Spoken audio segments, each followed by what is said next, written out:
My dear, my dear ones, ಪ್ರತಿದಿನದ ಧ್ಯಾನ ಧ್ಯಾನ ಅಭ್ಯಾಸ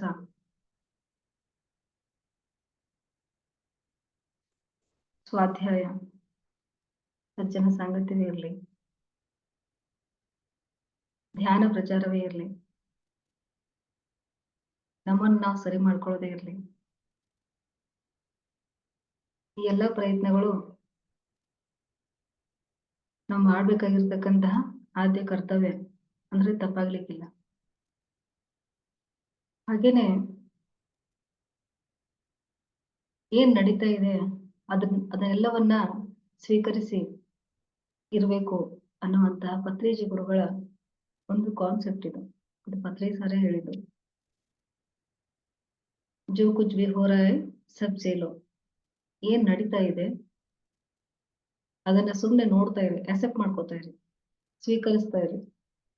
ಅದು ಒಳ್ಳೇದೇ ರೀ, ನಿಮ್ ಜೊತೆ ಒಳ್ಳೇದೇ ನಡೀತಾ ಇರ್ಲಿ, ನಿಮ್ ಜೊತೆಗೆ ಕೆಟ್ಟದ್ದೇ ನಡೀತಾ ಇರ್ಲಿ.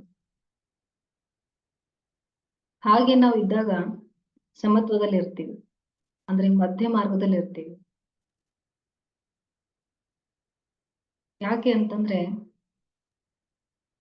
ಎಲ್ಲ ಕಾರ್ಯಗಳ ಹಿಂದೆ 3 ಅಂಶಗಳು ಇರುತ್ತೆ. ಅದೇನಪ್ಪಾ ಅಂದ್ರೆ, ಒಂದು ಸಂಚಿತ ಕರ್ಮ, ಇನ್ನೊಂದು ಆಗಾಮಿ ಕರ್ಮ, ಮೂರನೇದ್ದು ಪ್ರಾರಬ್ಧ ಕರ್ಮ. ಪ್ರಾರಬ್ಧ ಅಂತಂದ್ರೆ ಈಗಾಗ್ಲೇ ಇರೋದು, ಸಂಚಿತ ಅಂತಂದ್ರೆ ಮತ್ತೆ ಸಂಗ್ರಹ ಆಗ್ತಾ ಇರೋದು, ಆಗಾಮಿ ಕರ್ಮ ಅಂತಂದ್ರೆ ಸದ್ಯದ ಸ್ಥಿತಿಯಲ್ಲಿ ಅನುಭವಿಸ್ತಾ ಇರೋದು. ಈ 3 ಕರ್ಮಗಳು ನಮ್ಮನ್ನ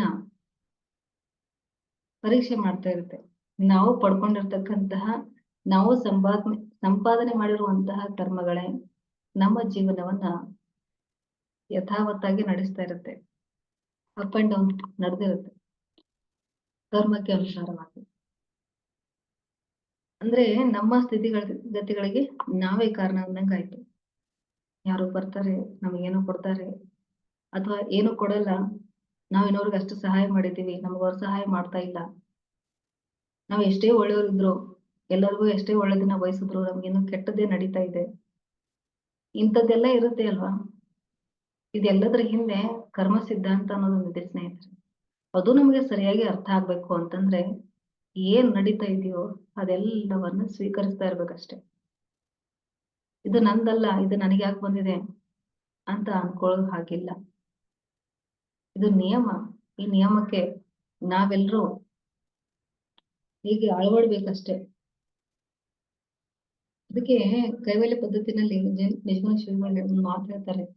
ಏನಪ್ಪಾ ಅಂದ್ರೆ, ಬಳಸದಿರ ಅದ್ವೈತವನ್ನು ಬಾಹ್ಯದಲ್ಲಿ, ನಿನ್ನೊಳಗೆ ಏಕೋ ಭಾವನೆ ಒಡಗೂಡು, ತಿಳಿದು ಸಮಯ ನಿಷ್ಠೆಯಲ್ಲಿ ವೇದ ವಿಧ ಭಕ್ತಿಗಳ ನಗಲದಿರೆಂದು ಅರಸುವ. ಅಂದ್ರೆ ಬಳಸದಿರೋ ಅದ್ವೈತವನ್ನು ಬಾಹ್ಯದಲ್ಲಿ, ಅಂದ್ರೆ ಅದು ಬೇರೆ ಇದು ಬೇರೆ, ನಾನು ಶ್ರೇಷ್ಠ ನೀನು ಕನಿಷ್ಠ, ನಾನು ಬೇರೆ ನೀನು ಬೇರೆ ಅನ್ನುವಂತಹ ಭಾವ ಬೇಡ. ನಿನ್ನೊಳಗೆ ಏಕೋ ಭಾವನೆ ಒಡಗೂಡು, ನಿನ್ನೊಳಗೆ ನೀನಿದ್ ಬಿಡು. ಹಾಗಿದ್ದಾಗ ಮಾತ್ರ ನಿನಗೆಲ್ಲಾನು ಅರ್ಥ ಆಗುತ್ತೆ. ನನ್ ದೇಹ ಬೇರೆ, ಆತ್ಮ ಬೇರೆ, ನಾನ್ ದೇಹವೇ, ನನ್ ಚೈತನ್ಯ ಅಲ್ಲ ಅನ್ನುವಂತಹ ದ್ವೈತ ಭಾವನೆಯಲ್ಲಿತ್ತು ಅಂದ್ರೆ ನಡೀತಾ ಇರುವಂತಹ ಪ್ರತಿ ಒಂದು ಘಟನೆ ಹಿಂದೆ ನೀನು ಕಾರಣ ಹುಡುಕ್ ಶುರು ಮಾಡ್ತೀಯ. ನೀನು ದೇಹ ಸ್ಥಿತಿಯಲ್ಲೇ ಉಳ್ಕೊಂಡ್ಬಿಡ್ತೀಯ. ಆತ್ಮ ಸ್ಥಿತಿಯನ್ನ ತಲುಪಬೇಕು ಅಂತಂದ್ರೆ ಸರ್ವ ಸ್ವೀಕೃತ ಭಾವ ಅನ್ನೋದು ಬೇಕಾಗುತ್ತೆ. 5 ಯೋಗಗಳಿದೆ. ಯಾವ್ದಪ್ಪ ಅಂತಂದ್ರೆ ಮಂತ್ರಯೋಗ, ಲಯ ಯೋಗ, ಹಠ ಯೋಗ, ರಾಜಯೋಗ ಮತ್ತು ಶಿವಯೋಗ.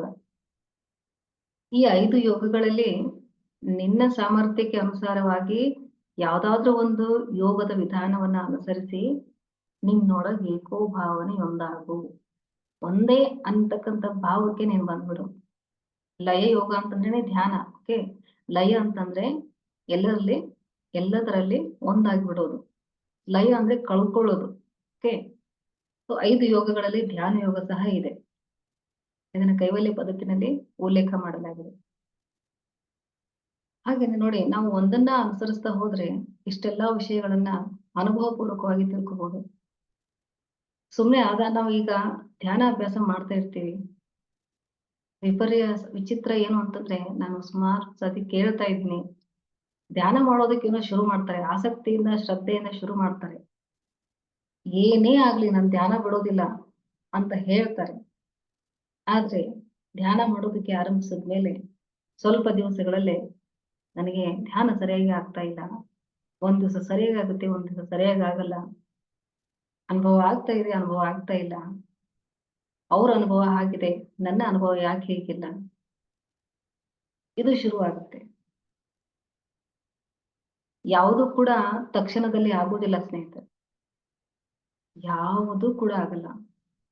ನಮ್ಮ ಈ ದೇಹ ಬೆಳೆಯೋದಕ್ಕೇನೆ 9 ತಿಂಗಳು ತಗೊಂಡಿದೆ ತಾಯಿ ಗರ್ಭದಲ್ಲಿ. ಸಮಗ್ರವಾಗಿ 9 ತಿಂಗಳು ಈ ದೇಹ ಬೆಳೆದಿದೆ ತಾಯಿ ಗರ್ಭದಲ್ಲಿ. ಅದೇನ್ ಒಂದೇ 2 ದಿವಸದಲ್ಲಿ ಬೆಳೆದಿಲ್ಲ ಅಲ್ವಾ? ನಾವು ಉಪಯೋಗಿಸುವಂತ ಈ ದೇಹನೇ 9 ತಿಂಗಳು ತಗೊಂಡಿದೆ ಅಂತಂದ್ರೆ, ಇನ್ನ ಒಳಗಿರ್ತಕ್ಕಂತಹ ಚೈತನ್ಯಕ್ಕೆ ಅದರ ಮೇಲೆ ಕವಚವಾಗಿರ್ತಕ್ಕಂತಹ ಬುದ್ಧಿ, ಆತ್ಮ, ಸಂಕಲ್ಪಗಳು, ಭಾವನೆಗಳು, ವಿಚಾರಗಳು ಇದೆಲ್ಲ ಹೊದಿಕೆ ಕಳಚಿ ಬೀಳೋದಕ್ಕೆ ಒಂದು ದೀರ್ಘ ಸಮಯ ಆದ್ರೂ ತಗೊಳುತ್ತಾ? ಅದು ಹೇಗೆ ನಾನು ಆಗ್ಲೇ ಹೇಳಿದೆ, ಈ ಕರ್ಮ ಸಿದ್ಧಾಂತ ಅನ್ನೋ ಒಂದು ಆವರಣ ಇರುತ್ತಲ್ಲ, ಅದರಿಂದ ನಾವು ಸೂಕ್ಷ್ಮ ರೀತಿಯಲ್ಲಿ ಹೊರಗೆ ಬರ್ತಾ ಇರ್ತೀವಿ. ಅಂತಹ ಸಮಯದಲ್ಲಿ ಸುಮ್ನೆ ಗಡಿಬಿಡಿ ಮಾಡಿದ್ರೆ ಆಗಲ್ಲ. ಅದಕ್ಕೆ ಏನ್ ನಡೀತಾ ಇದೆಯೋ ಅದೆಲ್ಲವನ್ನ ಸ್ವೀಕರಿಸ್ತಾ ಇರ್ಬೇಕು. ಪ್ರಾಪಂಚಿಕತೆಯಲ್ಲೂ ಅಷ್ಟೇ, ಆಧ್ಯಾತ್ಮಿಕತೆಯಲ್ಲೂ ಅಷ್ಟೇ. ಎಷ್ಟೋ ಕಷ್ಟಗಳಿರುತ್ತೆ ಜೀವನದಲ್ಲಿ.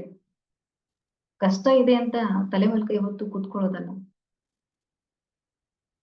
ಕಷ್ಟಗಳನ್ನ ಎದುರಿಸ್ಬೇಕು. ಆಗ್ಲೇ ನಾವು ಗಟ್ಟಿಯಾಗೋದು. ನಮ್ಮ ಸಾಮರ್ಥ್ಯ ಏನು ಅನ್ನೋದು ನಮಗೆ ಅರ್ಥ ಆಗೋದು. ಹಾಗಾಗಿ ಸ್ನೇಹಿತರೆ, ನಾವು ಪತ್ರಿ ಸರ್ ಅಂತಕ್ಕಂಥ ಒಂದು ಪರ್ಸನಾಲಿಟಿನ ನೋಡಿದಾಗ್ಲೇ ಗೊತ್ತಾಗೋದು. ಅವರು ಎಷ್ಟು ಕಷ್ಟ ಅನುಭವಿಸಿದ್ದಾರೆ. ಎಂತ ಸಾಧನೆ ಅದು. ಸುಮ್ನೆ ಬೇಸರ ಆಗಿತ್ತಪ್ಪ ಅಂತಂದ್ರೆ ಸಾರ್ ಬಗ್ಗೆ ನೆನ್ಸ್ಕೊಂಡ್ಬಿಡಿ. ಅವ್ರ ಜೀವನ ಹೇಗಿತ್ತು, ಹೇಗೆಲ್ಲ ಎಂತಹ ಪರಿಸ್ಥಿತಿಗಳಿಂದ ಅವರು ಹಾಯ್ದು ಬಂದ್ರು, ಎಂತಹ ಸ್ಥಿತಿಗತಿಗಳಿತ್ತು. ಸಿನಿಮಾ ಮಾಸ್ಟರ್ಸ್ ಯಾರಾದ್ರು ಇರ್ತಾರಲ್ಲ, ಅವ್ರ ಹತ್ರ ಕೇಳಿ. ಯಾಕಂದ್ರೆ ಅಂತಹ ಒಬ್ಬ ಮಹಾನ್ ಚೇತನ ಭೂಮಂಡಲಕ್ಕೆ ಬಂದು ಎಷ್ಟೋ ಕಷ್ಟ ಅನುಭವಿಸಿದ್ದಾರೆ. ಕಷ್ಟದ ಮಧ್ಯೆ ಈ ಧ್ಯಾನ ಶಕ್ತಿಯನ್ನ ಬಿಟ್ಟಿಲ್ಲ, ಯಾವಾಗೂ ಬಿಟ್ಟಿಲ್ಲ. ಏನ್ ಬಿಡು, ನಾನು ಇಷ್ಟೆಲ್ಲಾ ಧ್ಯಾನ ಪ್ರಚಾರ ಮಾಡ್ತಾ ಇದ್ದೀನಿ, ಇಷ್ಟೆಲ್ಲಾ ಧ್ಯಾನ ಹೇಳ್ಕೊಡ್ತಾ ಇದ್ದೀನಿ, ನನಗೆ ಯಾಕೆ ಈ ತರ ಇದೆ ಅಂತ ಅವ್ರು ಯಾವತ್ತೂ ಅನ್ಕೊಂಡಿಲ್ಲ. ಅನ್ಕೊಳಕ್ ಸಾಧ್ಯವೂ ಇಲ್ಲ. ಗುರಿಯ ಕಡೆಗೆ ಗಮನ. ಅವ್ರು ಹಾಗೆ ಗುರಿ ಕಡೆ ಗಮನ ಹರಿಸಿದ್ದಕ್ಕೇನೆ ನಾವೆಲ್ಲರೂ ಇವತ್ತಿನ ದಿವಸ ಈ ರೀತಿ ಆರಾಮಾಗಿ ಕೂತು ಸಜ್ಜನ ಸಂಗತಿಯನ್ನ ಮಾಡ್ತಾ ಇದ್ದೀವಿ. ಇದೇ ಸರ್ವ ಸ್ವೀಕೃತ ಭಾವದ ಒಂದು ಫಲ, ಉತ್ತಮವಾದ ಫಲ ಅಂತ ಹೇಳಿದ್ರು ತಪ್ಪಾಗ್ಲಿಕ್ಕಿಲ್ಲ ಸ್ನೇಹಿತರೆ. ನನಗೆ ಯಾವ್ದು ಸಂಬಂಧಪಟ್ಟಿಲ್ಲ ಅಂತ ಅನ್ಕೊಳ್ಳೋ ಹಾಗೆ ಇಲ್ಲ. ಭೂಮಿ ಮೇಲೆ ಇರುವಂತ ಪ್ರತಿ ಒಂದು ನಿಯಮ ನಮಗೆ ಸಂಬಂಧಪಡುತ್ತೆ. ಈ ಸ್ವೀಕೃತ ಭಾವ ಅನ್ನೋದು, ಸ್ವೀಕಾರ ಮನೋಭಾವ ಅನ್ನೋದು ನಮ್ಮನ್ನ ಈ ಬಹಳ ಮಹತ್ತರವನ್ನ ಸಾಧಿಸಿ ನಾವೇನು ದೊಡ್ಡ ಮಹಾತ್ಮರಾಗಬೇಕಾಗಿಲ್ಲ. ಬಹಳಷ್ಟು ಪ್ರಯೋಗಗಳನ್ನು ಮಾಡಿ ನಾವೇನು ವಿಜ್ಞಾನಿ ಆಗ್ಬೇಕಾಗಿಲ್ಲ. ಕೇವಲ ನಾವೊಬ್ಬ ಆತ್ಮಜ್ಞಾನಿ ಅಂದ್ರೆ ಸಾಕು ಅಲ್ವಾ? ಹಾಗೆ ನಾವು ಈ ಒಂದು ಆತ್ಮಜ್ಞಾನದ ಮಾರ್ಗದಲ್ಲಿ ಹಾಯಾಗಿ, ಆರಾಮಾಗಿ, ಪ್ರಯಾಸರಹಿತರಾಗಿ ಬೆಳವಣಿಗೆಯನ್ನ ಹೊಂದಬೇಕು ಅನ್ನೋದಿತ್ತಪ್ಪ ಅಂದ್ರೆ, ಈ ಸ್ವೀಕಾರ ಮನೋಭಾವ ಅಂದ್ರೆ ಏನ್ ನಡೀತಾ ಇದೆಯಲ್ಲ ಅದೆಲ್ಲವನ್ನ ಸ್ವೀಕರಿಸ್ತಾ ಇರೋದಷ್ಟೇ. ಸುಮ್ನೆ ಪ್ರಶ್ನೆ ಮಾಡ್ತಾ ಇರ್ತೀವಿ. ಸುಮ್ನೆ ಪ್ರಶ್ನೆ, ನಾವು ಅದನ್ನ ಮಾಡ್ತಾ ಇದ್ದೀವಿ, ಇದನ್ ಮಾಡ್ತಾ ಇದ್ದೀವಿ, ಮಂಡಲ ಧ್ಯಾನ ಅಂತ ಮಾಡ್ತಾ ಇದ್ದೀವಿ, ಇನ್ನು ಯಾವ್ದೆಲ್ಲ ರೀತಿಯಲ್ಲಿ ಮಾಡ್ಬೇಕು. ಅರೆ ಕ್ಯಾ ಬಾಪ್ರೆ, ಎಷ್ಟ್ ಸತಿ ಹೇಳ್ಬೇಕು ಅದನ್ನ, ಹೇಳಿದ್ದನ್ನ ಎಷ್ಟ್ ಸತಿ ಹೇಳ್ಬೇಕು. ಸಾರೇ ಹೇಳಿದ್ದಾರೆ, ಬಾರ್ ಬಾರ್ ಸುನೆ, ಹಜಾರ್ ಬಾರ್ ಸುನೆ ಮೇರೆ ಪ್ಯಾರೆ ದೋಸ್ತೋ, ಸತ್ಯ ಏಕ್ ಹಿ ಹೈ, ತುಮ್ ಶರೀರ್ ನಹಿ, ತುಮ್ ಆತ್ಮ ಹೋ. ಸತ್ಯ ಒಂದೇ ಅಲ್ವಾ? ಅದೇ ಸತ್ಯವನ್ನ ಎಷ್ಟು ಸಾರಿ ಹೇಳಿದ್ರು ಅದು ಸತ್ಯ ಸತ್ಯನೇ. ಅದನ್ನ ಎಷ್ಟ್ ಸತಿ ಹೇಳೋದು. ಉಸಿರಿನ ಕಡೆ ಗಮನ ಕೊಡಿ, ಉಸಿರಿನ ಕಡೆ ಗಮನ ಕೊಡಿ, ಇದೇ ಒಂದು ಧ್ಯಾನ ಪದ್ಧತಿ. ಇದಕ್ಕೆ ಸಂಕಲ್ಪಗಳನ್ನ ಯಾಕೆ ಆಡ್ ಮಾಡ್ತೀರಾ? ಆವಾಹನೆಯನ್ನ ಯಾಕೆ ಆಡ್ ಮಾಡ್ತೀರಾ? ಏನು ಬೇಡ ಸ್ನೇಹಿತರೆ. ಇನ್ನೂ ಹೇಗೆ ಧ್ಯಾನ ವಿಧಾನ ಇದೆ ಅಂತಂದ್ರೆ, ಇನ್ನು ಬೇರೆ ಮತ್ತೆ ಪತ್ರಿಕೆ ಸರ್ ಮತ್ತೆ ಹೊಸ ಜ್ಞಾನ ತಗೊಂಡೇ ಬರ್ಬೇಕು. ಆಗ್ಲೇ ಕಲ್ತ್ಕೊಳ್ಳೋಣ ಎಲ್ರು ಮತ್ತೆ. ಅವ್ರು ತಿಳಿಸ್ಕೊಟ್ಟಿರೋದು ಇಷ್ಟೇ. ಯಾಕೆ ಸಾರು ಲಕ್ಷ ಲಕ್ಷ ಬುಕ್ಗಳನ್ನ ಓದಿದ್ದಾರೆ. ಎಷ್ಟೋ ನೂರಾರು ವರ್ಷಗಳ ಕಾಲ ಅವರಿಗೆ ಗತ ಜನ್ಮದ ಬಗ್ಗೆ ಹೇಳಿದ್ದಾರೆ ಸರ್. ನಾನು ಎಷ್ಟೋ 100 ವರ್ಷಗಳ ಕಾಲ ನಾನು ಧ್ಯಾನದಲ್ಲೇ ಇದ್ದೆ ಅಂತ. ಅಷ್ಟೂ ಶಕ್ತಿಯನ್ನ ಅವರು ಪ್ರಯೋಗಿಸಿ ಇಂತಹ ಒಂದು ಧ್ಯಾನವನ್ನ ಕೊಟ್ಟಿದ್ದಾರೆ. ಇದರಲ್ಲೂ ಮತ್ತೆ ನಾವು ಇನ್ನೂ ಆ ಸರಳವಾದ ವಿಧಾನವನ್ನ ಹುಡುಕಾಡ್ತೀವಿ ಅಂತಂದ್ರೆ ನಮಗೆಲ್ಲನೂ ಫಾಸ್ಟ್ ಆಗಿ ರೆಡಿ ಆಗ್ಬಿಡ್ಬೇಕು. ರೆಡಿಮೇಡ್ ಫುಡ್ ಬೇಕಾಗಿದೆ ನಮ್ಗೆ. ಸಾಧ್ಯ ಇಲ್ಲ ಸ್ನೇಹಿತರೆ. ಇದು ಪ್ರಯಾಸ ಪಡ್ಲೇಬೇಕು. ಧ್ಯಾನ ಮಾರ್ಗದಲ್ಲಿ ಏನ್ ನಡೀತಾ ಇದೆಯೋ ಅದನ್ನ ಸ್ವೀಕರಿಸಲೇಬೇಕು. ಏನೂ ಆಗಲ್ಲ. ಒಂದ್ ವರ್ಷ ನಿಮ್ಗೆ ಬರೀ ಕತ್ಲೆನೆ ಕಾಣಿಸುತ್ತೆ, ಕಾಣಿಸ್ಲಿ, ನೋ ಪ್ರಾಬ್ಲಮ್. ಏನು ಕಾಣಿಸ್ತಾ ಇಲ್ಲ ನನಗೆ, ಬರೀ ಕತ್ಲೆ ಕಾಣಿಸ್ತಾ ಇದೆ, ನೋ ಪ್ರಾಬ್ಲಮ್, ಗೋ ಹೆಡ್. ಮತ್ತೆ ಉಸಿರನ್ನ ಗಮನಿಸೋದಕ್ಕೆ ಶುರು ಮಾಡಿ. ಯಾಕೆ 9 ತಿಂಗಳು ಕತ್ಲಲ್ಲೇ ಕೂತಿದೀವಿ, ನಮ್ಗೇನ್ ಬೆಳಕಿರ್ಲಿಲ್ಲ. ಅಲ್ಲಿ ತಾಯಿ ಗರ್ಭದಲ್ಲಿ ಬೆಳಕಿರ್ಲಿಲ್ಲ, ಜಾಗ ಇರ್ಲಿಲ್ಲ, ಊಟ ಇರ್ಲಿಲ್ಲ. ಅಷ್ಟೇ ಯಾಕೆ ಉಸಿರಾಡೋದಕ್ಕೆ ಉಸಿರು ಸಹ ಇರ್ಲಿಲ್ಲ, ಅಲ್ಲೇ ಸುಮ್ನೆ ಕೂತಿದ್ವಿ. ಏನೋ ಸಮಗ್ರ ಜೀವನ ಜೀವಿಸೋದಕ್ಕೆ ದೇಹ ರೆಡಿ ಆಗ್ತಾ ಇತ್ತು, ಸುಮ್ನೆ ಇದ್ವಲ್ಲ.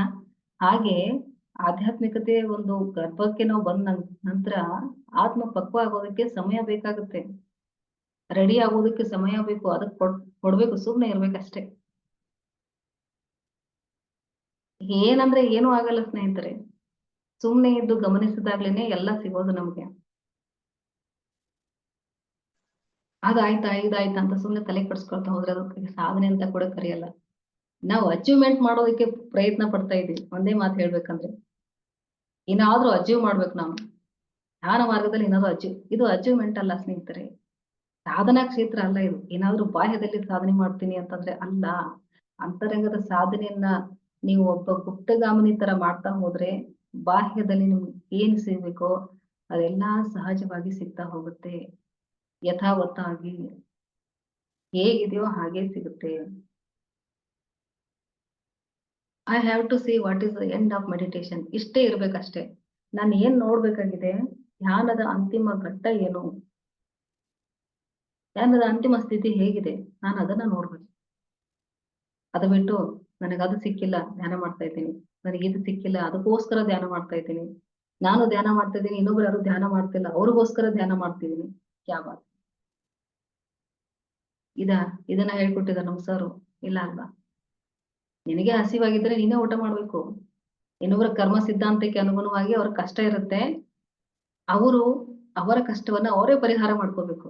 ಅವ್ರಿಗೆ ಆ ಸಾಮರ್ಥ್ಯ ಇದೆ ಅಲ್ವಾ? ಕಣ್ಣು, ಕಿವಿ, ಮೂಗು, ನಾಲ್ಗೆ ಇದೆಲ್ಲ ಇದೆ.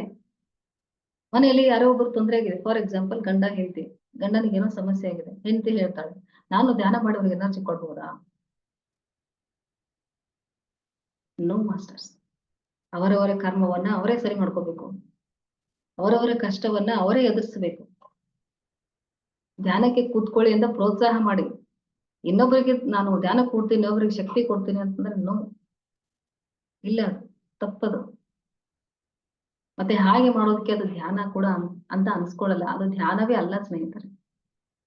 ಏನಾಗಿದೆ ಅಂತಂದ್ರೆ ಬಹಳ ವಿಷಾದ ಅನ್ಸುತ್ತೆ. ಪತ್ರಿ ಸರ್ ಧ್ಯಾನವನ್ನ ಯಾವ್ದಕ್ ಕೊಟ್ಟಿದ್ದಾರೆ ಅಂತಂದ್ರೆ ನೀನ್ ಯಾರು ಅನ್ನೋದನ್ನ ತಿಳ್ಕೋ ಅಂತ ಕೊಟ್ಟಿದ್ದಾರೆ. ಕೈವಲ್ಯ ಪದ್ಧತಿ ಸಹ ಅದನ್ನ ಹೇಳುತ್ತೆ, ಇದನ್ನ ಕೇಳೋದನ್ನ ಬಿಟ್ಬಿಡು, ಆನಾರೆಂದು ತಿಳಿ, ವಿಷಮ ಸಂಸಾರವಿದನು ಕನಸೆಂದರೆ ಅಂತ ಹೇಳ್ತಾರೆ. ಈ ವಿಷಮವಾಗಿರುವಂತ ಸಂಸಾರಕ್ಕೆನೆ ನೀನು ಆಧ್ಯಾತ್ಮ ಕ್ಷೇತ್ರವನ್ನ ಅನುಸರಿಸೋದಾದ್ರೆ ಅದನ್ನ ಬಿಟ್ಬಿಡು, ಬೇಡ. ಅದಕ್ಕೆ ನಿಮ್ಗೆ ಬಹಳಷ್ಟು ಮಾರ್ಗಗಳಿದೆ, ಅದನ್ನ ಮಾರ್ಗ ಅನುಭವಿಸ್ತಾ ನೀನು ಇದ್ಬಿಡು. ಧ್ಯಾನ ಮಾರ್ಗ ಅಂದ್ರೆ ತುಂಬಾ ತೀಕ್ಷ್ಣವಾದದ್ದು ಸ್ನೇಹಿತರೆ. ತುಂಬಾನೇ ತೀಕ್ಷ್ಣವಾದದ್ದು. ನಾವ್ ಇದನ್ನು ತಗೊಂಡೋಗಿ ನಮ್ಮ ಬುದ್ಧಿಗೆ ಅನುಸಾರವಾಗಿ ನಮ್ಮ ಭಾವನೆಗಳ ಅನುಸಾರವಾಗಿ ಎಲ್ಲೋ ತಗೊಂಡೋಗಿ ಹಚ್ತೀವಿ ಅಂತಂದ್ರೆ ಅಲ್ಲ, ಅದು ತಪ್ಪದು.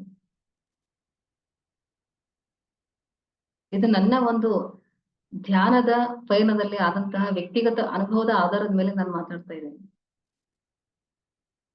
ಸುಮ್ನೆ ಅದು ಸಿಗುತ್ತೆ ಇದು ಸಿಗುತ್ತೆ ಅಂತ ಧ್ಯಾನ ಮಾಡಕ್ ಹೋಗ್ಬೇಡಿ, ಟ್ರೈ ಮಾಡಿ. ನಾವು ಸಿಗೋದಕ್ಕೋಸ್ಕರ ಧ್ಯಾನ ಮಾಡ್ತಾ ಇಲ್ಲ, ಕಳ್ಕೊಳ್ಳೋದಕ್ಕೋಸ್ಕರ ಧ್ಯಾನ ಮಾಡ್ತಾ ಇದ್ದೀವಿ. ಬಹಳಷ್ಟನ್ನು ಕಳ್ಕೊಬೇಕು ಸ್ನೇಹಿತರೆ. ನಾವ್ ಹೇಗಿದ್ದೀವೋ ಹಾಗೆ ನಮ್ಮನ್ನ ಒಪ್ಕೋಬಾರದು. ನೀನ್ ತುಂಬಾ ಬದಲಾಗ್ಬೇಕು, ನಿನ್ನಲ್ಲಿ ಎಷ್ಟೋ ಅವಗುಣಗಳಿದೆ, ಅದೆಲ್ಲ ಸರಿ ಹೋಗ್ಬೇಕು ಅಂತ ನಿಮ್ಮಲ್ಲಿರುವಂತ ಕೊರತೆಗಳನ್ನ ನೀವೇ ಹುಡ್ಕಾಡೋಕೆ ಶುರು ಮಾಡ್ತಿರಲ್ಲ, ಆಗ ಅದು ಸರಿಯಾದ ಆಧ್ಯಾತ್ಮಿಕ ವಿಧಾನ. ಆಗ ಶುರುವಾಗುತ್ತೆ ನಿಜವಾದ ಪಯಣ. ಗುರು ಸದ್ಗುರು ಏನ್ ಮಾಡ್ತಾರೆ ಗೊತ್ತಾ, ನಮ್ಮಲ್ಲಿರೋ ಕುಂದು ಕೊರತೆಗಳನ್ನ ನೀಗಿಸ್ತಾ ಇರ್ತಾರೆ, ಅವರು ಸರಿಸ್ತಾ ಇರ್ತಾರೆ. ಹಾಗೆ ಈಗ ಅದನ್ನ ಟಚ್ ಮಾಡಲ್ಲ ಅವರು, ಅದನ್ನ ಸರಿ ಮಾಡ್ಕೋಬಾ ಅಂತ ಹೇಳ್ತಾರೆ. ಆಗ ನಮ್ಗೆ ಅವರು ಜ್ಞಾನ ಕೊಡ್ತಾರೆ. ಹೀಗೆ ವಿಶಾಖಪಟ್ಟಣದಲ್ಲಿ ಒಂದು ದೊಡ್ಡ ವೇದಿಕೆ, ಅದು ಧ್ಯಾನ ಮಹಾಚಕ್ರ. ವಿಶಾಖಪಟ್ಟಣದಲ್ಲಿ ಸುಮಾರು 2014 ಅಂತ ಅನ್ಸುತ್ತೆ, ಮತ್ತೆ 2013 ಅನ್ಸುತ್ತೆ. ಆ ಒಂದು ಸಮಯದಲ್ಲಿ ಏನಾಗಿದೆ, 2010 ಅನ್ಸುತ್ತೆ, ಅದೇ ಲಾಸ್ಟ್. ಆಮೇಲೆ ಕಡ್ತಾಲಲ್ಲಿ ಪ್ರೋಗ್ರಾಮ್ ಸ್ಟಾರ್ಟ್ ಆಯ್ತು.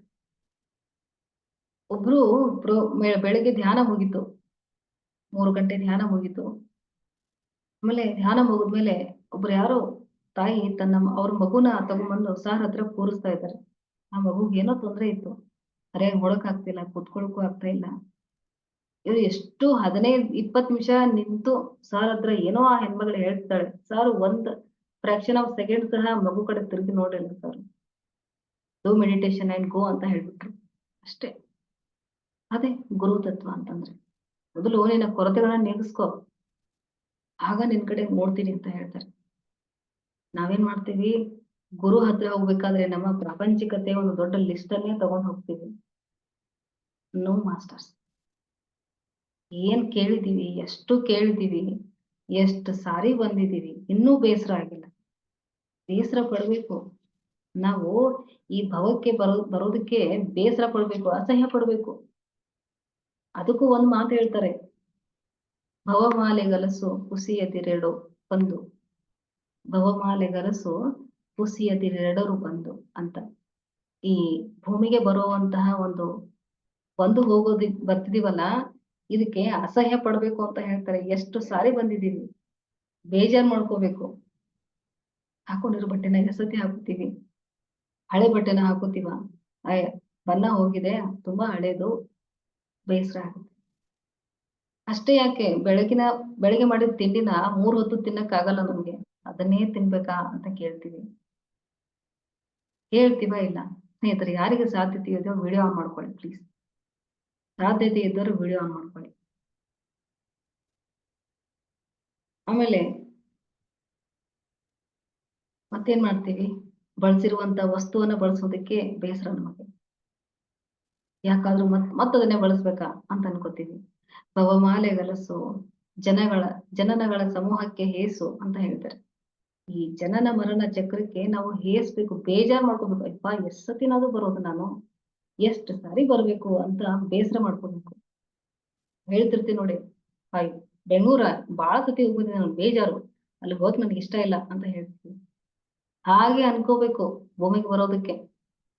ಒಂದೇ ಜನ್ಮದಲ್ಲಿ ಇಷ್ಟು ದುಃಖಗಳು ಪ್ರಾಪ್ತವಾಗುತ್ತವೆ. ಎಂತಹ ದುಃಖಗಳು? ಆದಿ 3 ರೀತಿಯ ದುಃಖಗಳಿದೆ. ತ್ರಿವಿಧ ದುಃಖ,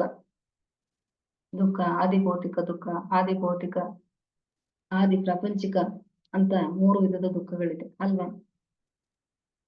ನಾವು ಧರಿಸಿರ್ತಕ್ಕಂತಹ ದೇಹ, ಎಷ್ಟೋ ವಿಧದ ದೇಹ ಧರಿಸಿದೀವಿ. ಎಷ್ಟೋ ಹೆಣ್ಣು ದೇಹ, ಎಷ್ಟೋ ಗಂಡು ದೇಹ, ಪ್ರಾಣಿ ದೇಹ, ಪಕ್ಷಿ ದೇಹ, ಕೀಟಗಳ ದೇಹ, ಎಷ್ಟು ದೇಹ ಧರಿಸಿದೀವಿ ಅಲ್ವಾ? ಅದಕ್ಕೆ ಬೇಸರ ಪಡೋಣ.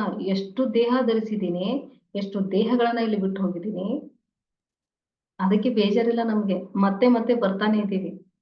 ಯಾಕೆ? ಜನ್ಮ ಪರಂಪರೆ ಬಗ್ಗೆ ಗೊತ್ತೇ ಇಲ್ಲ. ಅದೆಲ್ಲ ಗೊತ್ತಾಗ್ಬೇಕು ಅಂದ್ರೆ ಸುಮ್ನೆ ಇದ್ದು ಧ್ಯಾನ ಅಭ್ಯಾಸ ಮಾಡ್ಬೇಕು ಸ್ನೇಹಿತರೆ.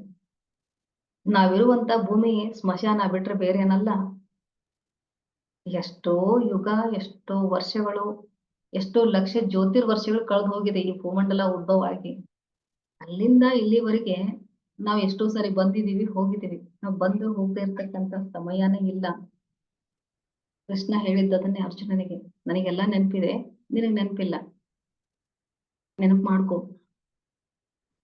ಯಾಕೆ ಸ್ನೇಹಿತರೆ ಎಲ್ಲವನ್ನ ಸ್ವೀಕರಿಸ್ಬೇಕು ಅಂತ ಹೇಳ್ತಾ ಇರೋದು? ನಮ್ಮಲ್ಲಿ ದೈವತ್ವದ ಭಾವ, ದೈವತ್ವದ ಸ್ಥಿತಿ ಬೆಳೀತಾ ಹೋಗ್ಬೇಕು ಅಂದ್ರೆ ಎಷ್ಟು ಮೌನಿಗಳಾಗ್ತೀವೋ ಅಷ್ಟು ಒಳ್ಳೇದು. ಪ್ರಕೃತಿ ನಮಗೆ ನಿರಂತರವಾಗಿ ಏನನ್ನೋ ಒಂದು ಕಲಿಸ್ತಾ ಇರುತ್ತೆ. ನಾವು ಸುಮ್ಮನೆ ಗಡಿಬಿಡಿ ಮಾಡ್ತೀವಿ, ಅದು ಬೇಡ.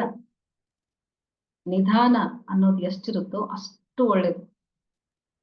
ಎಷ್ಟು ಅಂದ್ರೆ ನಮ್ಮನ್ನ ಹುಗಿಯದೇ ಇರ್ತಕ್ಕಂತಹ ಭೂಮಿನೇ ಉಳಿದಿಲ್ಲ. ಅಷ್ಟು ದೇಹಗಳು ಬಿದ್ದಿದೆ ನಮ್ದು ಇಲ್ಲಿ, ಅಷ್ಟು ತಲೆಬುರುಡೆಗಳಿದೆ. ನಾವು ವಾಸಿಸುವಂತಹ ಮನೆ ಕೆಳಗಡೆನೆ ನಮ್ಮ ಎಷ್ಟು ದೇಹದ ಮೂಳೆಗಳು ಬಿದ್ದಿದೆ. ಅಂತಹ ಎಲ್ಲಾ ವ್ಯವಸ್ಥೆಯನ್ನ ಜೀರ್ಣಿಸಿಕೊಂಡು ಭೂಮಿ ತಾಯಿ ಮತ್ತೆ ನಮಗೆ ಫಲವನ್ನ ಕೊಡ್ತಾಳೆ. ಇರು, ಮತ್ತೆ ಬಂದಿರು, ನಿನಗೆ ಅವಕಾಶ ಇದೆ ಅಂತ ಹೇಳ್ತಾಳೆ. ಆದ್ರೆ ಆ ಅವಕಾಶವನ್ನ ನಾವು ಎಷ್ಟು ರೀತಿಯಲ್ಲಿ ಉಪಯೋಗಿಸ್ಕೋತಾ ಇದ್ದೀವಿ, ಯಾವ ರೀತಿಯಲ್ಲಿ ಉಪಯೋಗಿಸ್ಕೋತಾ ಇದ್ದೀವಿ? ಬಂದು ಹೋಗುವ ನಡುವೆ ಬರೀ ಕತ್ತಲೆ, ಕತ್ತಲೆಯಲ್ಲೇ ಜೀವಿಸ್ತಾ ಇದ್ದೀವಿ. ಅಜ್ಞಾನ, ಅಹಂಕಾರ, ಮೋಹ, ಮದ, ಮಾತ್ಸರ್ಯ, ಇದೇ ಕತ್ಲೆ ಸ್ನೇಹಿತರೆ. ಕತ್ಲೆ ಅಂದ್ರೆ ಬೇರೆ ಏನೇನೋ ಅಲ್ಲ. ಲೈಟ್ ಆಫ್ ಮಾಡಿದಾಗ ಬರುತ್ತಲ್ಲ ಆ ಕತ್ಲೆ ಅಲ್ಲ, ಅದು ಶಾಶ್ವತವಾದದ್ದಲ್ಲ. ಸೊ ಮುಂದೆ ಹೇಳ್ತಾರೆ ಅವರು, ಎಲ್ಲಾನು ನೀನ್ ಸುಡುಗಾಡೆ, ನೀನ್ ವಾಸಿಸ್ತಾ ಇರೋದೆಲ್ಲ ಸುಡುಗಾಡೆ. ನಾವು ಗೊತ್ತೀವಿ ಊರ್ ಹೊರಗೆ ಸುಡುಗಾಡಿದೆ, ಅದು ಕೆಟ್ಟ ಜಾಗ ಅಂತ. ನಾವು ವಾಸಿಸ್ತಾ ಇರ್ತಕ್ಕಂತಹ ಮನೆ ಇರೋದು ಸುಡುಗಾಡಲ್ಲೇ. ಯಾಕಂದ್ರೆ ಎಷ್ಟು ದೇಹಗಳಿದೆಯೋ, ಯುಗಗಳು. ಈಗ ನೋಡಿ, ಶರಣರ ಕಾಲ, ಆಮೇಲೆ ವೇದಗಳ ಕಾಲ, ಉಪನಿಷತ್ತುಗಳ ಕಾಲ ಆಗೋಯ್ತಲ್ಲ. ಎಷ್ಟೋ ಲಕ್ಷ ಜನ ಬಂದಿದ್ದಾರೆ, ಕೋಟ್ಯಾಂತರ ಜನ ಜೀವಿಸಿದ್ದಾರೆ, ಮತ್ತೆ ಹೋಗಿದ್ದಾರೆ. ಬಂದವರೆಲ್ಲ ಕೆಲವು ಜನ ಪಡ್ಕೊಂಡ್ರು ಹೋದ್ರು, ಪಡ್ಕೊಳ್ದೇ ಇರೋರು ಮತ್ತೆ ಬರ್ತಿದ್ದಾರೆ, ಮತ್ತೆ ಬರ್ತಿದ್ದಾರೆ. ಸಪ್ತ ಸಮುದ್ರಗಳಷ್ಟು ತಾಯಿಯ ಇತಿಹಾಸನ ಕೊಡ್ತಿದ್ದೀವಿ. ಎಷ್ಟು ಗೊತ್ತಾ? ಸಪ್ತ ಸಮುದ್ರಗಳಷ್ಟು. ಇದು ಕೈವಲ್ಯ ಪದ್ಧತಿನಲ್ಲಿ ಹೇಳ್ತಾರೆ. ಇಷ್ಟೆಲ್ಲ ಆದ್ರೂ ನೀನು ಇನ್ನೂ ಭವಕ್ಕೆ ಬರೋದಕ್ಕೆ ನಿಂಗೆ ಆಸಕ್ತಿ ಇದೆಯಾ? ಯಾಕೆ ಆಸಕ್ತಿ ಉಳಿಸ್ಕೊತಾ ಇದೀಯಾ? ಇನ್ನಾದರೆ ಈ ಭವಕ್ಕೆ ಹೇಸಬಾರದೆ ಮನುಜ. ಇನ್ನಾದ್ರೂ ಈ ಭವಕ್ಕೆ ಬರೋದಕ್ಕೆ ಯಾಕೆ ಬೇಜಾರಾಗ್ತಿಲ್ಲ ನಿನಗೆ? ಮತ್ತೆ ಮತ್ತೆ ಬರ್ತಿದೀಯಾ? ಏನ್ ಮಾಡ್ತಿದೀಯ? ಬರುವಂತಹ ಉದ್ದೇಶವನ್ನ ಮರೆತು ಜೀವಿಸ್ತಾ ಇದೀಯ. ಹಾಗ ಮರೆತವಾ ನಮ್ಗೆ ಯಾವುದನ್ನು ಸ್ವೀಕಾರ ಮಾಡೋಕ್ಕಾಗಲ್ಲ. ನನಗ್ಯಾಕೆ ಅದಿದೆ, ನನಗಿದು ಬೇಡ, ನಂಗದು ಬೇಡ, ನಾನು ಇಷ್ಟಪಟ್ಟಂಗೆ ನನ್ನ ಜೀವನ ಇರ್ಬೇಕು. ಮನಸ್ಸಿಗೆ ಬಂದಂತೆ ನಡೆಯದಿರಿ ಅದಲ್ಲಿ. ನಿನ್ನ ಮನಸ್ಸು ಹೇಗೆ ಹೇಳುತ್ತೋ ಹಾಗೆ ಬದುಕಕ್ಕೆ ಹೋಗ್ಬೇಡ. ಈ ಭೂಮಿ ಮೇಲೆ ಭೂಮಿಯ ನಿಯಮ ಏನಿದೆಯೋ ಆ ನಿಯಮಕ್ಕೆ ಅನುಸಾರವಾಗಿ ಬದುಕು. ಆಗ ಬದುಕು ಬಂಗಾರ ಆಗುತ್ತೆ.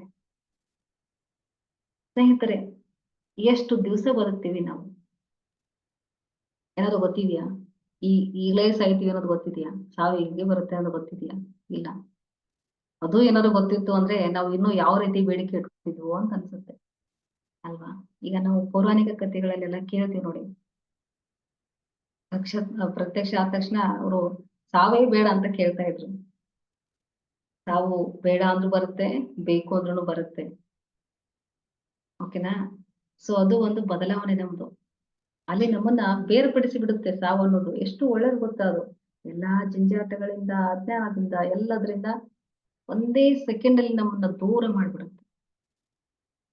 ಮತ್ತೆ ಹೊಸ ಆಯ್ಕೆಗೋಸ್ಕರ. ಇದು ಸಹ ಎಲ್ಲವನ್ನ ಸ್ವೀಕರಿಸಿ. ಏನಾದ್ರೂ ದೇಹ ಸಮಸ್ಯೆ ಇದೆ, ಇಷ್ಟು ಧ್ಯಾನ ಮಾಡ್ತಾ ಇದ್ದೀನಿ, ಇನ್ನೂ ದೇಹ ಸಮಸ್ಯೆ ಹೋಗಿಲ್ಲ, ನೋ ಪ್ರಾಬ್ಲಮ್, ಏನು ತೊಂದ್ರೆ ಇಲ್ಲ. ಸ್ವಲ್ಪ ದಿವಸ ಅನುಭವಿಸೋಣ, ಕಷ್ಟ ಬೇಕಲ್ವಾ? ಧ್ಯಾನ ಮಾರ್ಗ ಅನ್ನೋದು ಹಾಯಾದ ಮಾರ್ಗ ಅಲ್ಲ ಸ್ನೇಹಿತರೆ. ಇಲ್ಲಿ ನಾವು ಎಷ್ಟು ಕಷ್ಟ ಸಾಧನೆ ಮಾಡೋ ಕಾಲಕ್ಕೆ ಎಷ್ಟು ಕಷ್ಟ ಆಗುತ್ತೋ ಅಷ್ಟು ಚೈತನ್ಯ, ಒಳಗಿರ್ತಕ್ಕಂಥ ಚೈತನ್ಯ ಪಕ್ವ ಆಗುತ್ತೆ. ಆತ್ಮ ಬೆಳಕನ್ನ ಹೊಂದುತ್ತೆ. ಸೊ ಏನ್ ನಡೀತಾ ಇದೆಯಲ್ಲ ಅದೆಲ್ಲವನ್ನ ಸ್ವೀಕರಿಸಿ. ಎಲ್ಲಾನು ಸ್ವೀಕರಿಸಿ. ಬೇವು ಬೆಲ್ಲ ಕೊಡ್ತಾರೆ ಯುಗಾದಿಗೆ. ಇನ್ನೇನು ಯುಗಾದಿ ಬರುತ್ತೆ, ಬೇವು ಬೆಲ್ಲ ಕೊಡ್ತಾರೆ. ಯಾಕೆ ಹೇಳಿ ಸ್ನೇಹಿತರೆ? ಸಾಂಕೇತಿಕವಾಗಿ ಬೇವನ್ನು ಸಹ ತಿನ್ಬೇಕು, ಅವತ್ತು ಬೆಲ್ಲವನ್ನು ಸಹ ತಿನ್ಬೇಕು ಅಂತ ಹೇಳ್ತಾರೆ. ಏನದ್ರ ಅರ್ಥ ಅಂದ್ರೆ, ಯುಗಾದಿಯಿಂದ ವರ್ಷ ಶುರುವಾಯ್ತು. ಆಗ ನೋಡಿದ್ರೆ ಯುಗಾದಿಯಿಂದನೇ ಹೊಸ ವರ್ಷ ಅನ್ನೋದು ಶುರು ಆಗುತ್ತೆ. ಅಂದ್ರೆ ಈ ಒಂದು ಖಗೋಳಶಾಸ್ತ್ರದ ಪ್ರಕಾರ ಈ ಒಂದು ಜ್ಯೋತಿರ್ವರ್ಷಗಳ ಒಂದು ವರ್ಷದ ನಂತರ ಮತ್ತೊಂದು ವರ್ಷ ಆರಂಭ ಆಗ್ಬೇಕಾದ್ರೆ ಆ ಒಂದು ಅಕ್ಷಾಂಶದಿಂದ ನಾವು ರೇಖಾಂಶದ ಕಡೆ ಹೋಗ್ತೀವಿ. ಆಗ ಏನಾಗುತ್ತೆ? ಹೊಸ ವರ್ಷ ಅನ್ನೋದು ಆರಂಭ ಆಗುತ್ತೆ ಅಲ್ವಾ? ಸೊ ಆ ಆರಂಭ ಹೇಗಿರ್ಲಿ ಅಂತಂದ್ರೆ, ಆರಂಭದಲ್ಲೇ ಕೊಡ್ತಾರೆ, ಕಹಿ ಬೇಕು, ಸಿಹಿನೂ ಬೇಕು, ಎಲ್ಲವನ್ನ ಸ್ವೀಕರಿಸು. ಹಿರಿಯರು ಸುಮ್ಮನೆ ಮಾಡಿಲ್ಲ, ಎಲ್ಲ ಸಂಸ್ಕಾರಗಳ ಹಿಂದೆ ಒಂದು ಅರ್ಥ ಇದೆ. ಆ ಅರ್ಥವನ್ನು ಸರಿಯಾದ ರೀತಿಯಲ್ಲಿ ಅರ್ಥ ಮಾಡ್ಕೊಂಡ್ವಿ ಅಂತಂದ್ರೆ ನಾವು ಬ್ಯಾಲೆನ್ಸ್ ಆಗಿರ್ತೀವಿ. ಸುಮ್ನೆ ದೊಡ್ಡ ವಿಷಯ ತಿಳ್ಕೊಳ್ಳೋ ಅಗತ್ಯ ಇಲ್ಲ ಸ್ನೇಹಿತರೆ. ಆಟೋ ರೈಟಿಂಗ್ ಅಂದ್ರೆ ಏನು, ಕುಂಡಲಿನಿ ಶಕ್ತಿ ಅಂದ್ರೆ ಏನು, ಸೌಂಡ್ ಥೆರಪಿ ಅಂದ್ರೆ ಏನು, ಆಸ್ಟ್ರಲ್ ಹೀಲಿಂಗ್ ಅಂದ್ರೆ ಏನು, ಕುಂಡಲಿನಿ ಶಕ್ತಿ ಎಷ್ಟು ದಿವಸದಲ್ಲಿ ಉದ್ದೀಪನ, ಬರೀ ಆಸಕ್ತಿ ಕುತೂಹಲ ಇಟ್ಕೋತೀವಿ. ಓಕೆ, ಅದ್ರ ತಕ್ಕಾಗಿ ಸಾಧನೆ ಮಾಡ್ತಾ ಇದ್ದೀವಿ. ಈಗ ಒಂದಷ್ಟು ಫೋನ್ ಕಾಲ್ಸ್ ಬರುತ್ತೆ, ಕೇಳಿದ್ರೆ ಒಂದೊಂದ್ಸತಿ ಕೋಪ ಬರುತ್ತೆ, ಒಂದೊಂದ್ಸತಿ ಏನಪ್ಪಾ ಮನುಷ್ಯನ ಸ್ಥಿತಿ ಅಂತ ಅನ್ಸುತ್ತೆ. ಎಷ್ಟು ದಿವಸದಲ್ಲಿ ಧ್ಯಾನದ ಲಾಭ ಸಿಗುತ್ತೆ ಅಂತ ಕೇಳ್ತಾರೆ. ಎಷ್ಟು ದಿವಸದಲ್ಲಿ ಸಿಗುತ್ತೆ ಅಂತ. ಬೇಡ ಸ್ನೇಹಿತರೆ, ಇದೂ ಸಹ ಬೇಡ. ನಮಗೆ ಸಿಗದೆ ಇರ್ಲಿ, ಆದ್ರೆ ಧ್ಯಾನವನ್ನಂತೂ ಕಡ್ಡಾಯವಾಗಿ ಅಭ್ಯಾಸ ಮಾಡ್ಲೇಬೇಕು. ಅದು ಯಾರೇ ಇರ್ಲಿ, ವರ್ಷದಿಂದ ಮಾಡ್ತಾ ಇರೋರು ವರ್ಷಗಳೇ ಮಾಡ್ತಾ ಇರ್ಲಿ, 30-50 ವರ್ಷಗಳಿಂದ ಧ್ಯಾನ ಮಾಡ್ತಾರ ಇದ್ರು ಸಹ ಪ್ರತಿದಿನ ಧ್ಯಾನ ಮಾಡ್ಬೇಕು. ಒಂದು ದಿವಸದಿಂದ ಮಾಡಿರೋರು ಮಾಡ್ಬೇಕು, ಒಂದು 50 ದಿವಸಗಳಿಂದ 20 ವರ್ಷಗಳಿಂದ ಮಾಡೋರು ಸಹ ಧ್ಯಾನ ಅಭ್ಯಾಸವನ್ನ ನಿರಂತರವಾಗಿ ಮಾಡ್ಬೇಕು. ಅದಕ್ಕೆ ಹೇಳೋದು, ಈ ಭವಮಾಲೆಗಲಸು ಎಷ್ಟು ಸಾರಿ ಬಂದಿದೀಯಾ, ಇನ್ನಾದ್ರೂ ಬೇಜಾರ್ ಮಾಡ್ಕೊಳಪ್ಪ, ಇನ್ನಾದರೆ ಭವಕ್ಕೆ ಹೇಸಬಾರದೆ ಭವಮಾಲೆಗಲಸು. ನುಡಿಯದಿರ ದ್ವೈತವನು ಬಾಹ್ಯದಲ್ಲಿ. ಎಲ್ಲಾ ಬೇರೆ ಬೇರೆ ಮಾಡಿ ಮಾಡಕ್ ಹೋಗ್ಬೇಡ. ಹೇಗಿದೆಯೋ ಅದೆಲ್ಲ ಒಂದೇ ಅಂತ ಅನ್ಕೊಂಡ್ ಇದ್ಬಿಡು. ಇದು ಒಂದೇ ಮಾತನ್ನ ಹೇಳಿರ್ಬೋದು ಸ್ನೇಹಿತರೆ ಪತ್ರಿಜಿ ಸರ್. ಕಷ್ಟ ಇರೋದನ್ನೆಲ್ಲ ಸುಲಭ ಮಾಡಿಕೊಟ್ಟಿದ್ದಾರೆ, ಮತ್ತೆ ನಾವು ಕಷ್ಟ ಬೀಳ್ತಾ ಇದ್ದೀವಿ. ಇದು ನನ್ನನ್ನ ಸೇರ್ಸೆ ಹೇಳ್ತಾ ಇದ್ದೀನಿ, ನಾನೇನು ಇದನ್ನ ಹೊರತಾಗಿಲ್ಲ. ಯಾಕಂದ್ರೆ ಮನಸ್ಸು ಹಾಗೇನೆ, ಮನಸ್ಸು ನಮ್ಮನ್ನ ಏರ್ಸುತ್ತೆ ಇಳಿಸುತ್ತೆ. ಇದ್ರ ಮಧ್ಯೆ ಬದುಕ್ತಾ ಇದ್ದೀವಿ ಅಂತಂದ್ರೆ ಸ್ವಲ್ಪ ಎಚ್ಚರದ ಸ್ಥಿತಿಯಲ್ಲಿ ಇರ್ಬೇಕು ಅಷ್ಟೇ.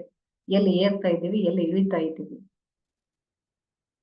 ಇಷ್ಟನ್ನ ಹೇಳ್ತಾ ಸ್ನೇಹಿತರೆ, ಎಲ್ಲವನ್ನ ಯಾವ್ದು ಹೇಗಿದೆಯೋ ಅದನ್ನ ಹಾಗೆ ಸ್ವೀಕರಿಸ್ಬಿಡೋಣ ಅಷ್ಟೇ.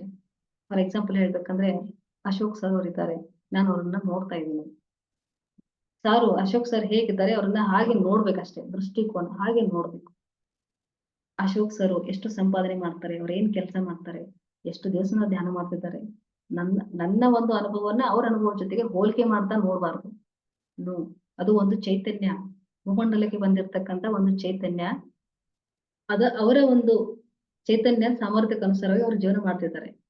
ಯಾವುದೇ ವ್ಯಕ್ತಿ ಇರ್ಲಿ, ನಾನು ಎಕ್ಸಾಂಪಲ್ ಹೇಳಿದೆ, ಯಾವುದೇ ವ್ಯಕ್ತಿ ಇರ್ಲಿ, ವ್ಯವಸ್ಥೆ ಇರ್ಲಿ, ಏನೇ ಇರ್ಲಿ, ಅದು ಹೇಗಿದೆಯೋ ಹಾಗೆ ನೋಡೋದಷ್ಟೇ.